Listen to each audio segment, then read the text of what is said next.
नमस्कार मित्रांनो, अतिशय आनंदाची बातमी तुमच्या सर्वांसाठी आहे. आत्ताच मुंबई महानगरपालिकेची फुल नोटिफिकेशन जाहिरात प्रसिद्ध झालेली आहे. यामध्ये आपण संपूर्ण माहिती बघणार आहोत. यामध्ये पात्रता काय असणार आहे, लिपिकचं पद आहे मित्रांनो, कार्यकारी सहाय्यकचं. टोटल जागा मित्रांनो 1846 भरल्या जात आहे. मुंबई महानगरपालिकेची ही जाहिरात आलेली आहे. यामध्ये परीक्षा कशी होणार आहे, यामध्ये पात्रता काय असणार आहे, टायपिंग लागणार आहे का, याची संपूर्ण माहिती आपण बघणार आहोत. 16 पेजेसची जाहिरात आहे मित्रांनो. TCS कंपनी तुमची परीक्षा घेणार आहे. आपल्याला वाटलं होतं की IBPS ही परीक्षा घेईल, परंतु TCS ही परीक्षा घेणार आहे. तर आता डिटेल्समध्येच माहिती बघूया. पदाचं नाव आहे कार्यकारी सहाय्यक, गट क चं मधलं पद आहे. मित्रांनो यासाठी 1846 जागा भरल्या जाणार आहे. तुम्ही महाराष्ट्रामधून कुठूनही असले तरी अप्लाय करू शकता. ऑनलाईन फॉर्म मित्रांनो तुम्हाला भरावायचा आहे. या पदासाठी तुम्हाला पेमेंट फिक्स असणार आहे मित्रांनो. 25,500 ते 81,100 विथ सर्व शासकीय भत्ते असणार आहेत. गट क मधलं हे पद आहे. तर मित्रांनो आपण इथे बघू शकता की आपण आपल्या कॅटेगरीनुसार आपण जागा बघू शकता आणि यामध्ये समांतर आरक्षणासाठी सुद्धा जागा आहे. जसं की आपण प्रकल्पग्रस्त असाल किंवा भूकंपग्रस्त असाल किंवा खेळाडू असाल, यासाठी सुद्धा समांतर आरक्षण आहे. तर मित्रांनो आता आपल्याला सर्वात महत्त्वाची माहिती बघायची आहे की यामध्ये पात्रता काय लागणार आहे, ही संपूर्ण महत्त्वाचं आहे. तर त्यासाठी आपण आता पात्रता बघणार आहोत की काय काय लागणार आहे, यासाठी कोणती पात्रता लागणार आहे, काय काय असणार ते संपूर्ण बघूया. तर सगळ्यात पहिले जे आहे तर उमेदवार मान्यताप्राप्त मंडळाची माध्यमिक शाळांत प्रमाणपत्र परीक्षा किंवा तत्सम परीक्षा प्रथम प्रयत्नात उत्तीर्ण असावा. उमेदवार मान्यताप्राप्त विद्यापीठासाठी वाणिज्य, कला, विधी किंवा तत्सम शाखांचा पदवीधर असावा आणि प्रथम प्रयत्नात किमान 45 गुणांसह उत्तीर्ण असावा. तर मित्रांनो आपण कोणत्याही विद्यापीठांमधून किंवा गणित किंवा वाणिज्य, विज्ञान, कला यामध्ये 45% पहिल्या प्रयत्नात यशस्वी झालेले असणे गरजेचे आहे. त्या मान्यताप्राप्त विद्यापीठामध्ये सत्र पद्धत अवलंबित जात असेल तर त्या विद्यापीठात उमेदवाराची टक्केवारी गणण्यात येऊन सदर टक्केवारी 45 गुणांसह प्रथम प्रयत्न उत्तीर्ण असणे गरजेचे आहे. तर 7 पॉईंट ग्रेडिंग सिस्टीम आहे. प्रमाणे श्रेय देण्यासाठी येणाऱ्या विद्यापीठाचे उमेदवारांचे सर्व विषयांची गुणांची एकत्रित टक्केवारी गणण्यात येणार आहे. तसेच 10 पॉईंट ग्रेडिंग सिस्टम प्रमाणे श्रेय देण्यात येणारी विद्यापीठाची उमेदवारी टक्केवारी पुढील सत्रामध्ये गणण्यात येईल. तर हा जो फॉर्म्युला आहे मित्रांनो, यामध्ये तुमचे टक्केवारी काढण्यात येणार आहे. त्यानंतर उमेदवार माध्यमिक शाळांत प्रमाणपत्र व तत्सम किंवा उच्च परीक्षा 100 गुणांची मराठी व 100 गुणांचे इंग्रजी विषय घेऊन उत्तीर्ण झालेला असावा.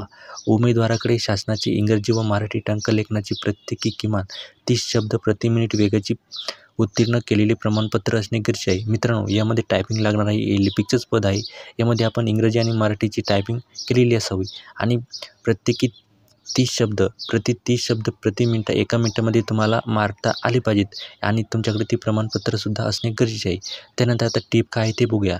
तर कार्यकारी सहाय्यक सर्वांगात नेमणुकीसाठी उपरोक्त नमूद केलेल्या शैक्षणिक अर्हता धारण करणे आवश्यक आहे. तथापि उमेदवाराजवळ उपरोक्त 4 मध्ये नमूद केलेली संगणक विषयात अर्हता नसल्यास नियुक्ती दिनांकापासून 2 वर्षाच्या आत सदर अर्हता प्राप्त करणे आवश्यक राहील, अन्यथा त्याची सेवा समाप्त करण्यात येईल. म्हणजे मित्रांनो तुम्हाला संगणकाचं ज्ञान असणे आवश्यक आहे आणि त्याचं सर्टिफिकेट तुमच्याकडे असणे गरजेचे आहे. जर तुमच्याकडे ते सर्टिफिकेट नसेल तर तुम्हाला 2 वर्षाच्या आत ते प्रमाणपत्र तिथे हजर करायचं आहे, अन्यथा तुमची सेवा तिथे समाप्त करण्यात येईल. आता बघूया की यामध्ये आपली वयोमर्यादा काय असणार आहे.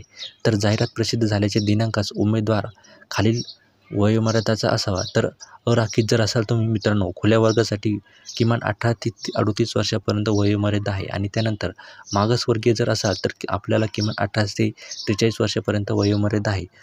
अराखीत प्रवर्गातील उमेदवारांसाठी महाराष्ट्र प्रशासन विभाग शासन निर्णय तरतुदीनुसार किमान 18 वर्षापेक्षा कमी व कमाल 38 वर्षांपेक्षा जास्त असणे गरजेचे आहे. त्यानंतर आपण जर प्रकल्पग्रस्त आणि भूकंपग्रस्त असाल तर त्यासाठी इथे सूट देण्यात आलेली आहे. आणि आरक्षणाचं जर म्हणा तर अराखीत प्रवर्गासाठी उमेदवाराचे वय 1838 आणि मागासवर्गीय जर असाल तर 18 ते 43 वर्षापर्यंत आपण अर्ज करू शकता. आणि माजी सैनिक जर असाल तर सशस्त्र दलात केलेली सेवा प्लस 3 वर्षे किमान वयोमर्यादा 25 वर्षापर्यंत आपण अर्ज करू शकता. तर आपण इथे कॅटेगरीनुसार आपली काय काय वय लागणार आहे ते बघू शकता. आता निवड कशी होणार आहे ते बघूया.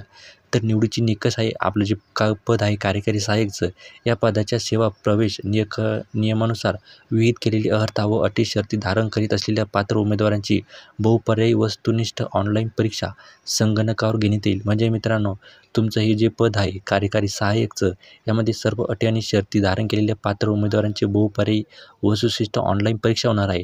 संगणकावर तुमची परीक्षा घेतली जाणार आहे. सदर परीक्षेत प्राप्त केलेल्या गुणांच्या आधारे तयार करण्यात आलेल्या गुणवत्ता यादीतील उमेदवारांमधून विविध सामाजिक किंवा समांतर आरक्षणानुसार निवडीची तयार करण्यात येणार आहे. तर मित्रांनो, यांचं असं म्हणणं आहे की तुम्ही जर या परीक्षेमध्ये उत्तीर्ण झाला, गुणवत्ता यादी तुमची जाहीर होईल. तुमच्या आरक्षणानुसार ही यादी जाहीर होणार आहे. त्यानंतर कार्यकारी सहाय्यक पदासाठी बहुपर्यायी वस्तुनिष्ठ ऑनलाईन परीक्षेची प्रश्नपत्रिका दर्जा पदवी परीक्षेच्या दर्जाचा समान राहील. मित्रांनो, तुम्हाला 4 ऑप्शन राहील एका प्रश्नामागे आणि ती तुम्हाला सिलेक्ट करायची आहे. परंतु त्यापैकी मराठी व इंग्रजी या विषयाच्या प्रश्नपत्रिकेचा दर्जा उच्च माध्यमिक शाळेत परीक्षेचा दर्जा राहणार आहे. मित्रांनो, तुमची जी परीक्षा होणार आहे यामध्ये 10वी आणि 12वीमधले तुम्हाला प्रश्न विचारले जाईल. 10वी-12वीचा दर्जा या परीक्षेला राहील. सदर पदाकरिता घेण्यात येणाऱ्या बहुपर्यायी वस्तुनिष्ठ ऑनलाईन परीक्षेची संपूर्ण पुढील प्रमाणे असणार आहे. तर हा त्यांचे किती मार्काचा पेपर होणार आहे आणि काय काय विचारले जाणार, संपूर्ण माहिती दिलेली आहे.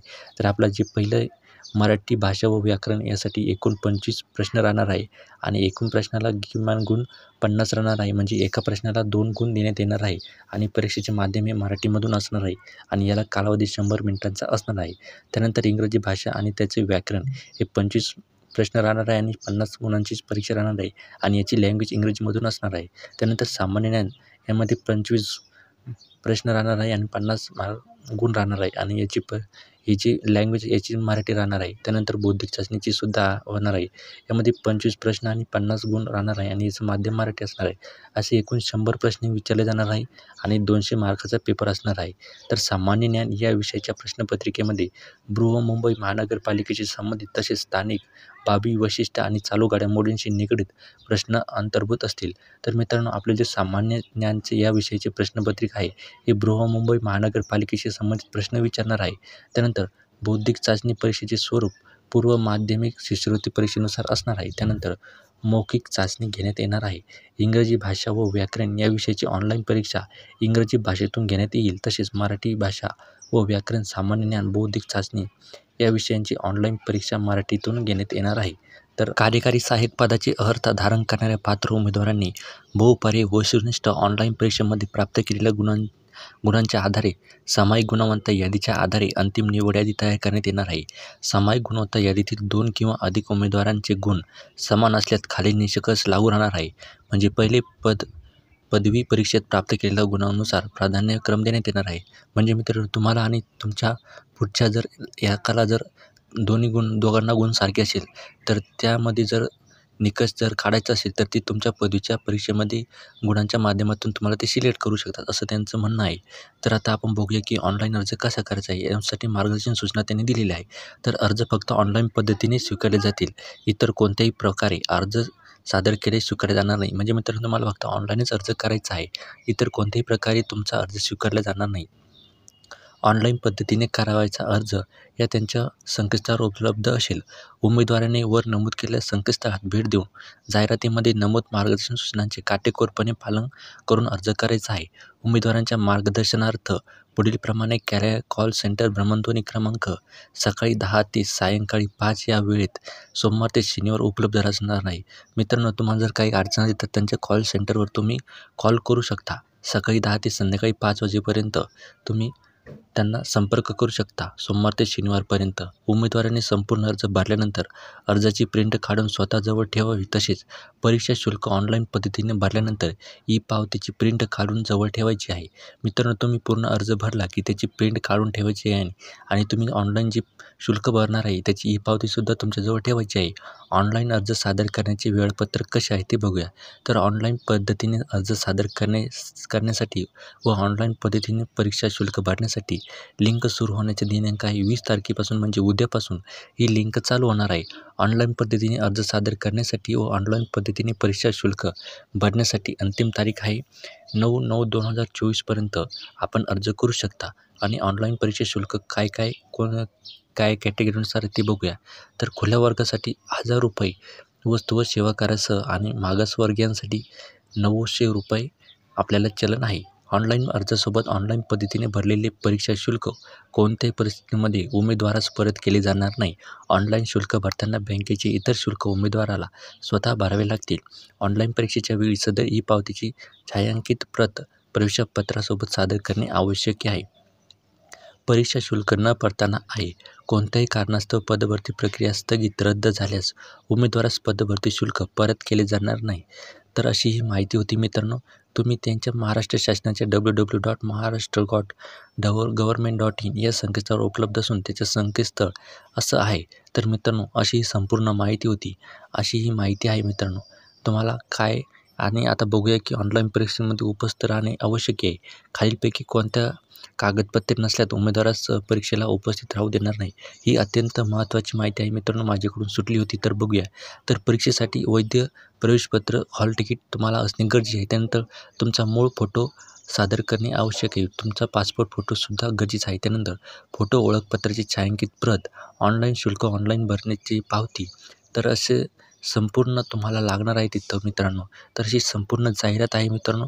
तुम्ही ऑनलाईन डाउनलोड करू शकता आणि ही संपूर्ण माहिती आधी काळजीपूर्वक वाचला. त्यानंतर अर्ज भरा आणि परीक्षेला जा मित्रांनो. तर अशी ही माहिती होती. व्हिडिओ आवडल्यास